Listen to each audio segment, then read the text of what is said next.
So with The Sopranos, I want to talk about Analyze This for a bit because they kind of come out in the same time. And everyone kind of like says Analyze This was a ripoff of The Sopranos, but I don't really agree with that. I mean, apples and oranges, man. Well, they're like, well, here's a movie about a gangster, a fucking rom-com, going to see a psychiatrist. Oh, that is true. The psychiatrist. Yes, yeah. But literally, that's Analyze This is kind of a modern day retelling of the gangster Frank Costello, who I don't know if you know. Frank Costello was the boss of the Genovese family in the 50s. Who saw a psychiatrist, and that was kind of the influence of both of The Sopranos. Analyze This is kind of like a modern day telling of his life. Okay, I didn't know that. This was a guy who was depressed because he really didn't want to be a mafia boss. Like this guy Frank Costello. That's a bad job to have. He was forced into the mob because he was good friends with Charlie Luciano, who kind of started it. And then when Charlie Luciano gets deported to Italy, Charlie kind of forces Frank Costello to take control of the family, despite the fact that he doesn't really want to, despite the fact that he never really wanted to be a gangster to begin with. And he goes to see a psychiatrist, and people view him as weak because of this. Right. So Vito Genovese, who ends up being the boss, tries to have him murdered, and it's failed. And then Frank Costello kind of decides that he's going to retire and he's just going to step away and he's just going to let Vito be the boss. And this is around the time of like 1957 when the Appalachian meeting happens. Yes. The Appalachian meeting is this meeting in upstate New York of all the mobsters around the world in upstate New York. Which you know who was there, right? Our guy. Our grandmother's uncle. Yes. Was there. And probably her nephew, who's still around, and I shouldn't say his name because he's still an active member. Yeah. But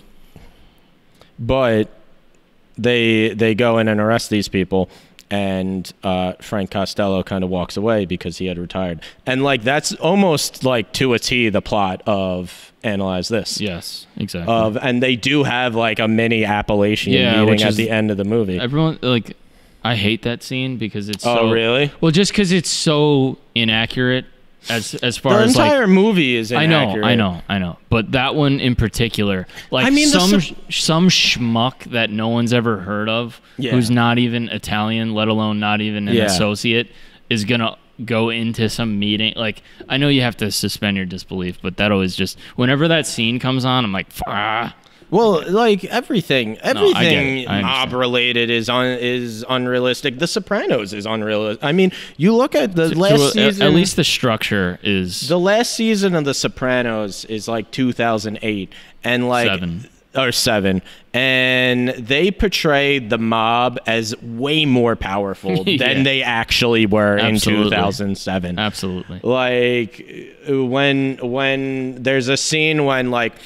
Tony and Bobby Bacala are having a meeting, and Christopher walks in over like some petty bullshit, and Tony is just like, "This is what you have to bother me about? We're having a meeting over a multi-million-dollar contract," and it's like the mob wasn't doing it. See, I disagree with that. I'm with you from the standpoint of like.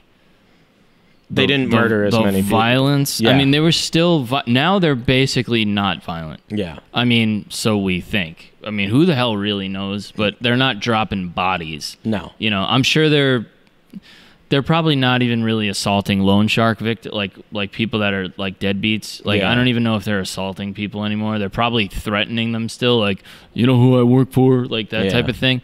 But, you know, everything, you can't get away with jack shit anymore with fucking cameras and shit.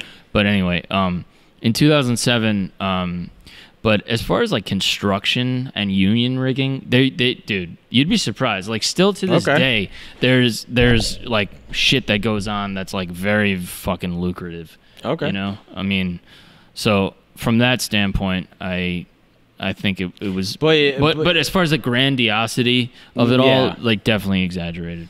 No, and they get away with so much shit in that show that like a real mobster would never get away with. Yes. Like I like the there's a scene where they go to Atlantic City. It's like when Christopher is first made, they're in Atlantic City and Christopher and Paulie are like fighting over the bill because like Christopher, he's the newly made guy, so he's supposed to pay for everything, and he kind of sticks Paulie with the bill, and they're fighting over it. And the waiter comes out and is like, because they didn't give him a tip, and they fucking murder the waiter. Or like not on purpose. Not on purpose. He like they throw a rock at him. Throw a rock at him and has a head. seizure. But then they shoot him. Yes. But because at that point, you know, if he lives, they're gonna get in trouble.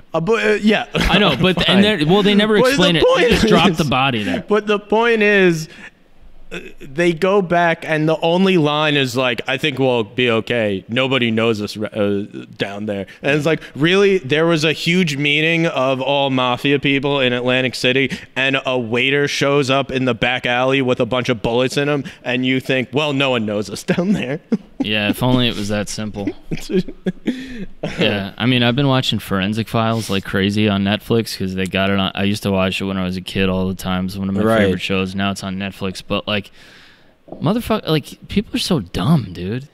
Right. Like well, what are you 9 times about? out of 10, it's like the guy's wife, the guy's husband, like the girl's whatever. So it's always someone you know. I used to work on a lot of investigation discovery shows. Yes. I don't know if you remember that. Of course I do. It was always. What was the show you worked on? Was The Perfect Murder. The Perfect Murder. Yes. Yeah. He has, by the way, like 20 fucking cameos on that show. And I do, yeah. Yes. If you watched The Perfect Murder from like, what, 14 to 17, 14 to 18, 15 to 18, whatever, the last 5 years. I'm going to say, yeah, no, if I was 2 years, 2015 to 2017. He's in so many fucking episodes as like a pizza guy, a bartender, the boyfriend, whatever. But it's so many just like they got caught because they just told their girlfriend or like one of their friends. They just bragged about a fucking murder. They got again, look at the Jam, and I'm going to go back to this. Master Jess. I wanted to come up with that. I wanted to bring that up because you were bringing it up before.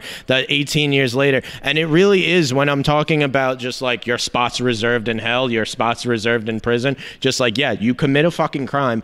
18 years later, they come. When you commit a fucking murder in this day and age, they are going to find you. And like Tenard Washington, one of the guys who was already in prison for other charges, had basically just told his girlfriend, "You better hope that relationship lasts, bro." Yeah. It's like, oh, yo, by the way, you remember Rum DMC? You remember Rum DMC? Yeah. I killed that guy. Yeah. It is ridiculous, and that you know. How about I'll Be Gone in the Dark?